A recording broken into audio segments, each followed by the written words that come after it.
आशा करता हूं आप सब बहुत अच्छे होंगे। मेरा नाम है सिद्धांत अग्निहोत्री। स्टडी ग्लोस पे आपका बहुत बहुत स्वागत है। तो क्या है असम और अरुणाचल प्रदेश का विवाद हम जानेंगे। आपको बहुत ज़्यादा मज़ा भी आएगी। बहुत इंपॉर्टेंट है जीएस पेपर 2 और 3 के लिए। क्राइम वर्ल्ड हमारा नया चैनल है दोस्तों, जो हमने सिर्फ और सिर्फ क्राइम स्टोरीज के लिए ही बनाया है। तो डिस्क्रिप्शन कमेंट बॉक्स में लिंक दिए, इस चैनल को जरूर सब्सक्राइब करें। पहली स्टोरी आ भी गई है, मैं आपको क्रिमिनल साइकोलॉजी के बारे में बताऊंगा। इस चैनल पे आ रही थी तो बहुत बच्चे कहते सर प्लीज़ नया चैनल शुरू कर दीजिए। और ये हमारा पब्लिक स्पीकिंग का कोर्स मात्र 300 रुपये का है, तो आप इसको ज़रूर अवेल करें, क्योंकि इसमें डॉक्टर मयूरिका दास जो कि एक साइकोलॉजिस्ट आपको पब्लिक स्पीकिंग के बारे में बताएंगे। बच्चे बहुत ज़्यादा एनरोल भी कर रहे हैं, सीट्स लिमिटेड है। साथ ही साथ हमने अपना नया वेंचर स्टार्ट किया, सेल योर बुक। इसमें आप सेकेंड हैंड किताबें जो है वो आप बेच सकते हैं। तो आपके लिए ही हमारा वेंचर है। डिस्क्रिप्शन और कमेंट बॉक्स में आपका उस ऐप का भी लिंक दिया है। तो असम और अरुणाचल प्रदेश की बॉर्डर इशू के बारे में हम बात करेंगे। क्या है ये बॉर्डर इशू? ठीक है, ये बहुत ही ऐतिहासिक मूवमेंट है। ये जो मामला है ये पिछले 70 साल से चल रहा है, आज़ादी के बाद से चल रहा है ये मामला, और अब जाके रिजॉल्व हुआ है। तो ये डेफिनेटली एक ऐतिहासिक इशू है। कई बार थोड़े से हमारे एक परिवार में कई बार खटपट भी हो जाती है, लड़ाइयाँ हो जाती हैं, बट वो सॉल्व भी हो जाती है। तो कई बार भारत के अंदर भी कुछ इशू हो जाते हैं। अमित शाह ने बोला है कि भाई ये बहुत बड़ी बात है, जो मेमोरेंडम ऑफ अंडरस्टैंडिंग साइन हुआ है हेमंत बिस्वा शर्मा और पेमा खांडू के बीच में, ये ऐतिहासिक है। तो क्या है इस मेमोरेंडम ऑफ अंडरस्टैंडिंग में जो कि हेमंत बिस्वा शर्मा और पेमा खांडू ने साइन किया है, इस बारे में हम जानेंगे। अमित शाह भी बहुत प्रेजेंट है, बहुत अच्छी बात है। और देखिए, असम सबसे बड़ा बॉर्डर अरुणाचल प्रदेश के साथ ही शेयर करता है, आपको पता ही ना। ये तस्वीरें आप देख सकते हैं, ठीक है, हेमंत बिस्वा शर्मा, पेमा खांडू और अमित शाह। तो ये आप देख सकते हो ना, ये पूरा असम है, सबसे बड़ा राज्य, ठीक है।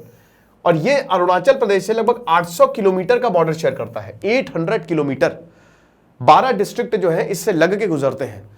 तो अब मामला क्या होगा? मामला भाई जाहिर सी बात अतिक्रमण का होगा।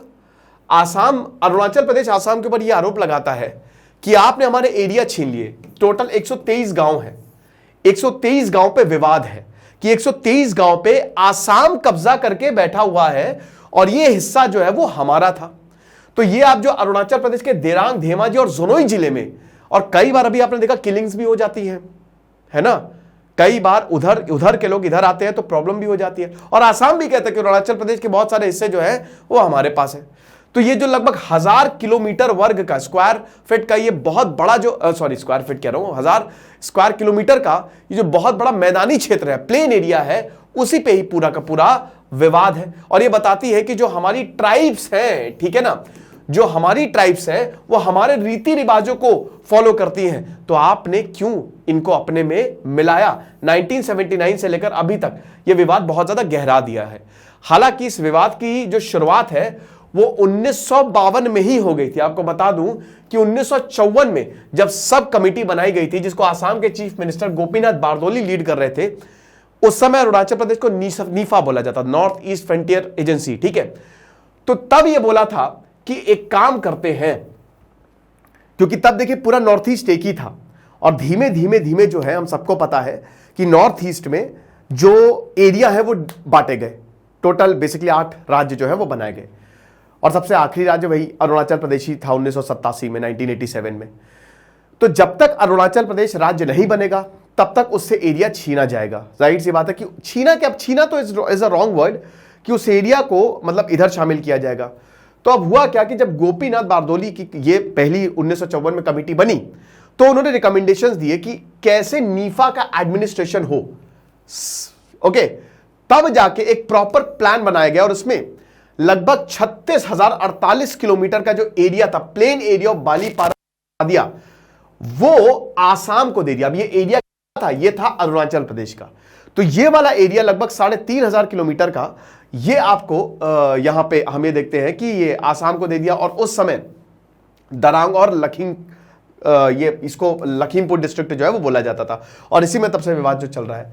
अब जब अरुणाचल प्रदेश को यूनियन टेरिटरी 1972 में बनाया गया, तब इन्होंने इस पे अपोजिशन खड़ा किया कि आपने हमारे बहुत सारे एरिया, फॉरेस्टेड ट्रैक्ट्स जो प्लेन्स में है, वो आपने आसाम को दे दिए, तो हमको ये वापस चाहिए। क्योंकि अभी तक क्या था, अभी तक अरुणाचल प्रदेश के पास, अभी तक हालांकि नीफा ही है ये, इसके पास कोई पावर नहीं थी।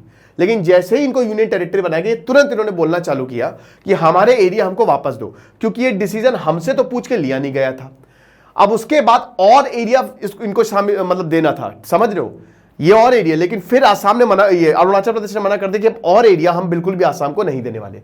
फिर 1979 में ये बहुत बड़ा मूवमेंट था जब एक हाई पावर ट्राईपार्टाइट कमिटी बनाई गई, ठीक है, कि ठीक है चलो कोई बात नहीं, बाउंड्री को डीलिनेट करते हैं और लगभग 489 ऑफ द 800 किलोमीटर इसको डिमार्केट करते हैं, ये हुआ। लेकिन बाकी अब कोई भी किलोमीटर जो है या कुछ भी यहां पे आसाम मतलब को नहीं दिया जा रहा है, ठीक है, तो ये चीज है।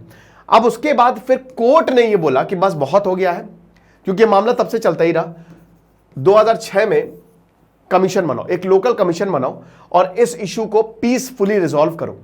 तब से लेकर अभी तक ये इशू चलता आ रहा है और अब जाके मेमोरेंडम ऑफ अंडरस्टैंडिंग दोनों ही पक्षों में साइन हुआ है और 123 विलेज, बेसिकली 123 विलेज की प्रॉब्लम सॉल्व हो गई है। अब सीधा सीधा यहां पे जो पेमा खांडू है और हेमंत बिस्वा शर्मा ने, उन्होंने दोनों बैठे, उन्होंने बोला देखो अब 123 गांव पे ही बात होगी, इसके बाद ना तुम बोलोगे कोई एरिया हमारा है, ना हम बोलेंगे ये एरिया हमारा है। दोनों ने हाथ मिलाया, कंधे पे हाथ रखा, गले मिले, प्रॉब्लम सॉल्व। तो बहुत बढ़िया तरीके से इस इशू को सॉल्व किया गया है, ठीक है ना। तो यहां पे जो सीएम लेवल टॉक्स है वो पिछले साल 24 जनवरी 2022 से ही शुरू हो गई थी। सेकेंड मीटिंग 20 अप्रैल 2022 को हुई। तब इन्होंने बहुत इंपॉर्टेंट डिसीजन लिए कि भाई जो दोनों स्टेट्स हैं वो सिर्फ और सिर्फ 123 विलेज पे ही फैसला करेंगे और इससे ज्यादा हम नहीं बात करेंगे, ठीक है ना।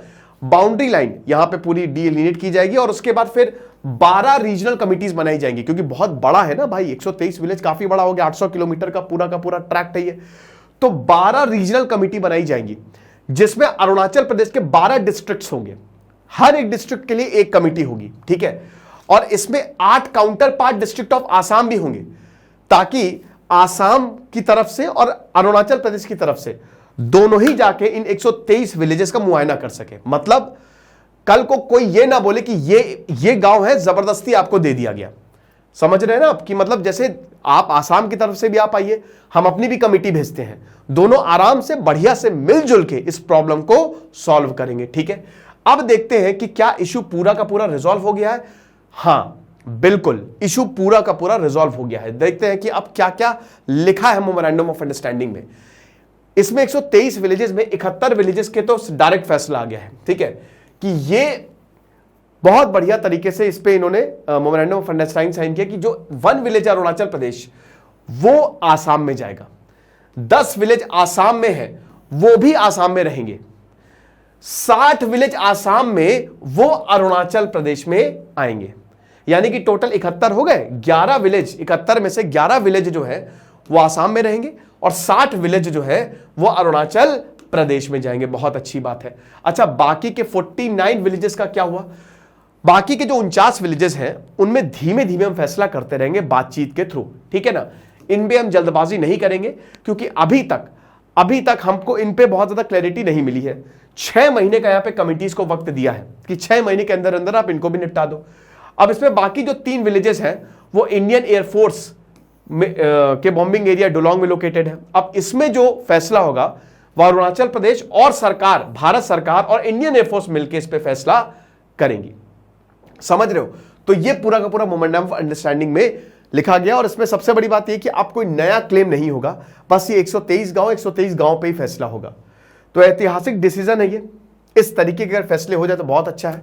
अरुणाचल प्रदेश काफी घूमने लायक है, आप जरूर जाइएगा, आपको मजा आ जाएगी। तो ये लेक्चर था। बाकी हमारे नए चैनल को जरूर सब्सक्राइब करें, हमारे ऐप सेल योर बुक को डाउनलोड करें, आपको बहुत ज्यादा फायदा मिलेगा। दिस इज सिद्धांत अग्निहोत्री साइनिंग ऑफ।